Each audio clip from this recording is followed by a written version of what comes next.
네, 맞습니다.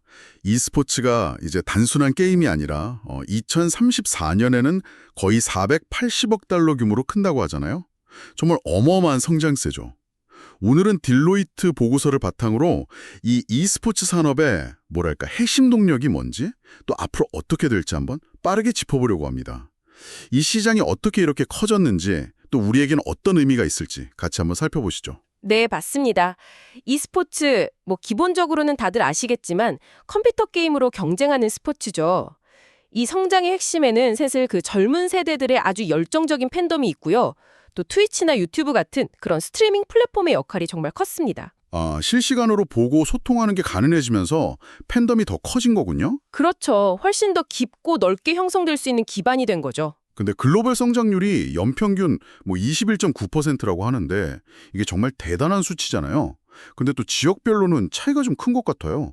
특히 아시아는 시청 경험률이 막 74% 이러는데 북미나 유럽은 좀 더디다고 하고요. 이유가 있을까요? 네, 그게 좀 흥미로운 지적인데요.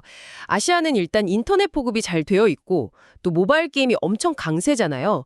그리고 리그 오브 레전드 같은 게임들의 스타 선수들 이런 분들이 팬덤을 아주 강력하게 끌고 가죠.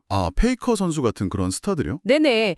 반면에 이제 북미나 유럽은 아무래도 전통적인 스포츠가 워낙 강하다 보니까 e스포츠 인프라나 문화적인 기반에서 아직 좀 격차가 있다고 봐야겠죠. 근데 또 재미있는 건 요즘 사우디아라비아나 UAE 같은 중동 국가들이 엄청나게 투자를 하고 있다는 거예요.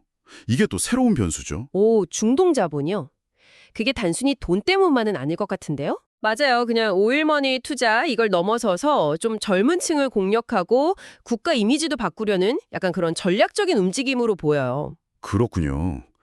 와 그럼 중동 시정의 부상이 앞으로 판도를 어떻게 바꿀지 이것도 지켜봐야겠네요. 네, 주목할 필요가 있습니다. 결국 이 시장을 움직이는 건 팬들이잖아요. 보고서를 봐도 핵심 소비층은 역시 젊은 남성들이 많고 한 65% 정도? 그리고 G세대나 밀레니얼 세대가 거의 90%? 또 대도시 거주자 비율도 높고요. 네, 바로 그분들이 이제 e스포츠의 열정적인 팬이자 소비자라고 할 수 있습니다. 그래서 이런 팬들을 사로잡으려고 게임사들은 히트게임 출시에 엄청 공을 들였고요. 스트리밍 플랫폼 발전도 중요했고 기업들 스폰서십이나 LCK 같은 성공적인 리그 운영 이런 것들이 다 맞물려 돌아간 거죠. LCK, 한국 리그 말씀이시죠? 네, 그리고 아시안 게임 정식 종목이 된다거나 NBA 2K 리그처럼 실제 스포츠랑 이렇게 합쳐지는 거 이런 것도 팬층 넓히는 데 도움이 됐고요. 한국 시장 얘기도 안 할 수가 없죠. 저희는 또 PC방 문화라는 독특한 배경이 있잖아요. 그렇죠. 세계 최고 수준의 인터넷 인프라도 그렇고 또 2000년에 캐스파, 한국 e스포츠 협회가 생긴 것도 굉장히 빨랐죠. 맞아요. 그런 기반이 있었고 또 페이커 선수 같은 스타가 나오면서 글로벌 팬덤까지 만들어졌고요. 네, 결정적이었습니다. 한국 이용자들은 주로 모바일이나 PC로 게임하고 유튜브나 트위치로 많이 보시죠. 유튜브가 한 63%, 트위치가 24% 정도 되더라고요. 다만 아직 게임에 쓰는 돈은 좀 소액 중심이라는 특징은 있어요. 한 2만 5천 원 미만? 이 정도가 많고요. 지출은 아직 좀 적군요.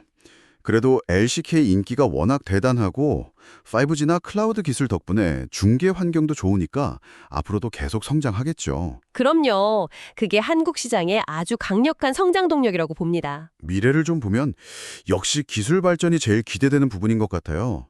VR, AR 같은 거요.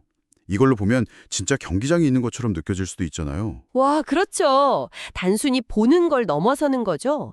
5G나 나중에 나올 6G 기술은 끊김없는 고화질 중계는 기본이고요. 중계 방식 자체가 완전히 달라질 수도 있겠네요. 네, 맞습니다.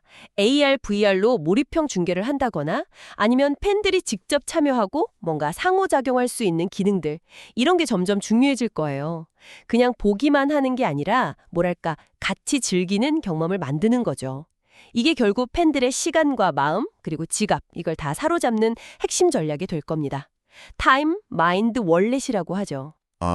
타임 마인드 월렛, 시간, 마음, 지갑. 결국 팬 경험을 어떻게 설계하고 관리하느냐가 관건이군요.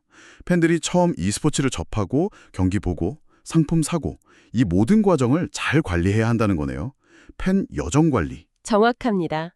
접근성을 높여주고 또 현장 경험을 좋게 만들고 선수나 팀하고 뭔가 정서적인 연결고리를 만들어주고 또 독점 컨텐츠 같은 걸로 만족도를 계속 높여 나가야 하는 거죠. 단계별로요.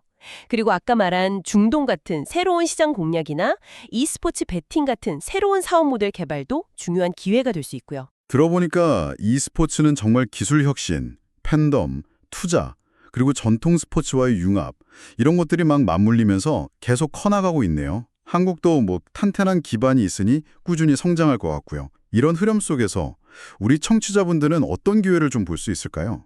그냥 새로운 즐길거리일 수도 있고 아니면 직업이나 투자 관점도 있을 것 같고요. 그렇죠. 이게 더 이상 뭐 특정 세대만의 문화가 아니라 우리 사회 전체의 어떤 여가 생활이나 산업 지형도를 바꾸고 있는 거니까요. 마지막으로 이런 질문을 좀 던져보고 싶어요.